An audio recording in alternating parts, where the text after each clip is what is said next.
And you may need it for sizzling here at 11A because we got a lot to get into, girlfriend. Okay. All right, let's do it. What you got? My prenup is now not valid anymore. If we're married for 5 years.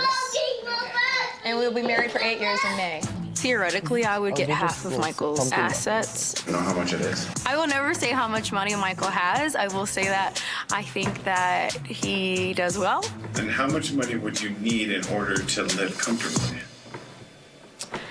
I can't even begin to think about how much money I'll need because I don't really pay for anything.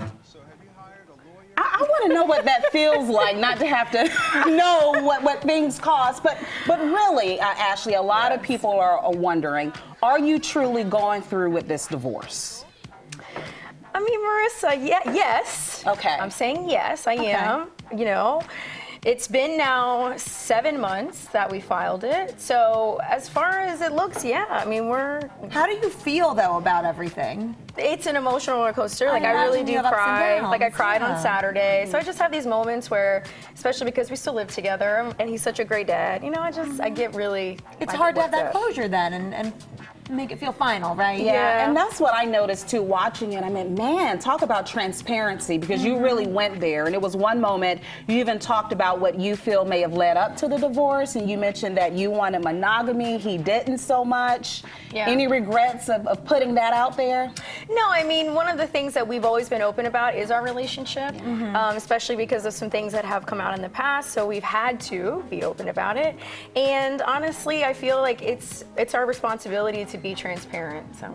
And I have a friend, a couple, and it was the same situation. They ended up not going through with their wedding as a result. And you know what? I think you being so open about it is inspiring to others because a lot of people go through stuff they don't talk about. That's true. Thank you. And the show did kind of end with Karen and Giselle walking up to Mia, confronting her with the cancer scare that she talked about on social media, some saying maybe it was attention seeking. What do you make of that?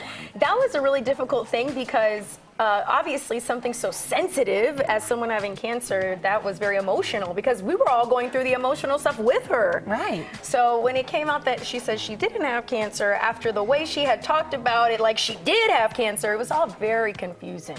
That was another emotional roller coaster in itself, and I'm already on one, so I don't need to be on another one. I know, I saw you That's kind of in the loaded. cut when they were doing all of that talking. And I want to get you on one other thing that was trending. It wasn't on the show last night, but I know that Wendy and Candace came out recently talking about colorism that they feel is on the show, that you and some of the other women are treated differently than they are, being darker skinned. When they do act out, they're seen as aggressive, whereas it's entertaining when, say, maybe Ashley does it. Do you think that's true?